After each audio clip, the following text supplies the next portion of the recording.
Tahun ke-8 Hijriah. Perang ini disebabkan oleh Surahbil bin Amr al-Ghazani yang telah membunuh Al-Haris bin Umair al-Aziz, seorang muslim yang diutus membawa surat Rasulullah SAW kepada penguasa negeri Basra. Peristiwa pembunuhan utusan ini diartikan sebagai pernyataan perang.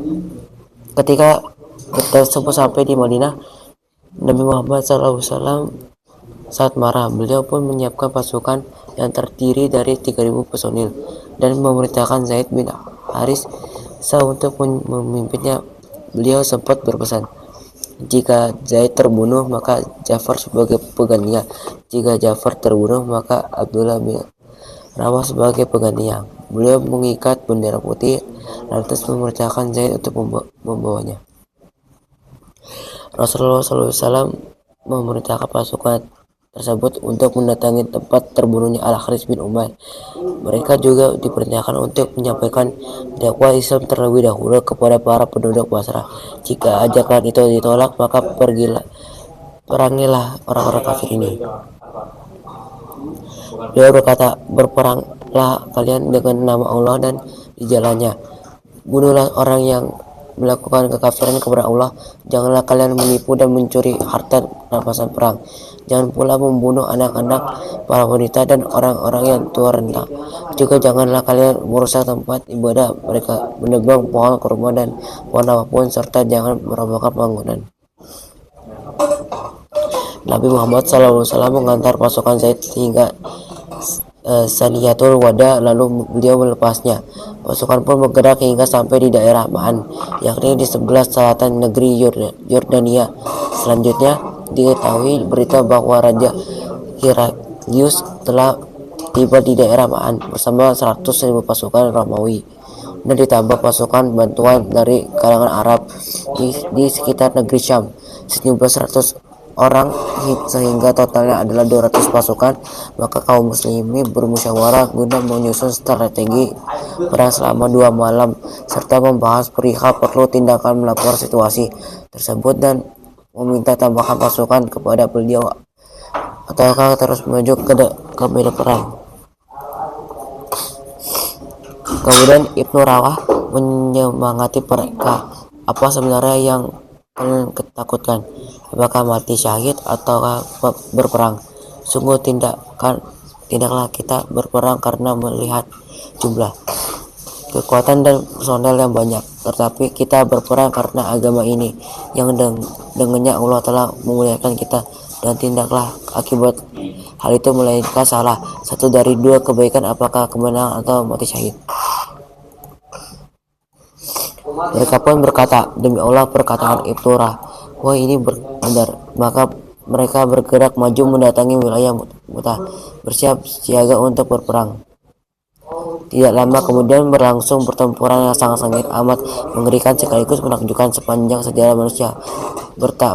Betapa tidak 3.000 orang dengan kesadaran tinggi menghadapi pasukan besar yang berjumlah 200 orang. Pasukan sebesar itu terdiri dari orang-orang yang menghunus senjata menyerang sepanjang hari hingga berguguran beberapa pemimpin mereka.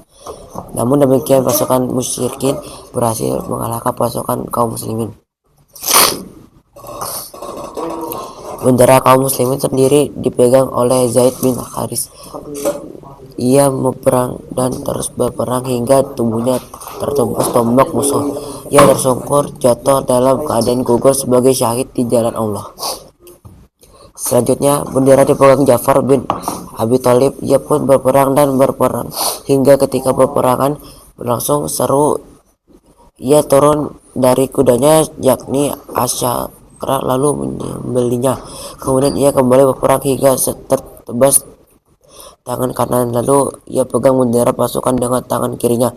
Ia tetap menegakkan bendera itu sampai tangan kiri tertebas pula. Maka ia mendekapkan bendera itu dengan kedua lengannya yang tersisa hingga bendera tetap berkibar di udara sampai ia gugur setelah mengalami 70 luka lebih karena tikaman dan tusukannya. Seluruh lukanya terletak di sisi depan dari jasadnya. Terjadilah pengambilan pemimpinan pasukan oleh Abdullah bin Rawah. Ia mengambil kembali bendera itu dan bergerak maju. Ia pun turun dari kudanya yakni Al-Mama, lantas terus berperang hingga gugur terbunuh sebagai syahid. Khalid bin Walid memimpin perang.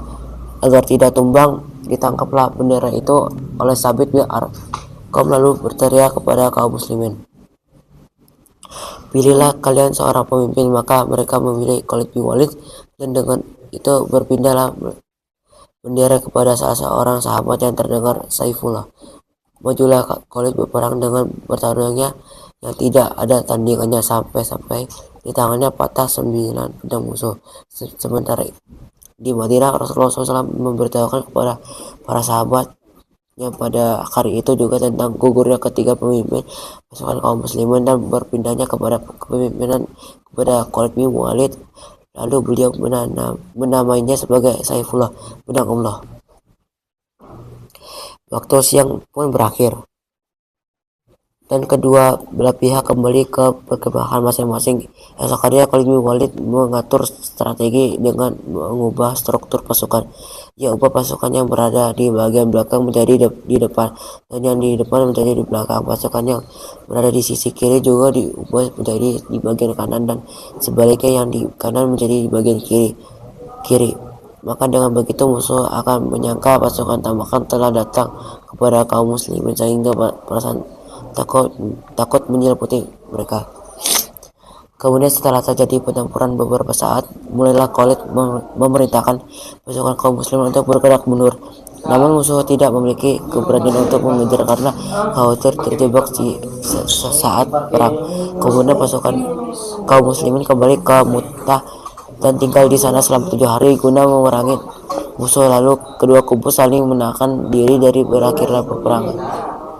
Pasukan Romawi mengira pasukan bantuan terus-menerus berdatangan kepada kaum muslimin, dan kaum muslimin dianggap tengah bersiap dengan memasang jebakan terhadap mereka untuk mengirim mereka ke medan yang tidak memungkinkan untuk lolos atau melarikan diri, sehingga pihak muslimin unggul dalam peperangan tersebut.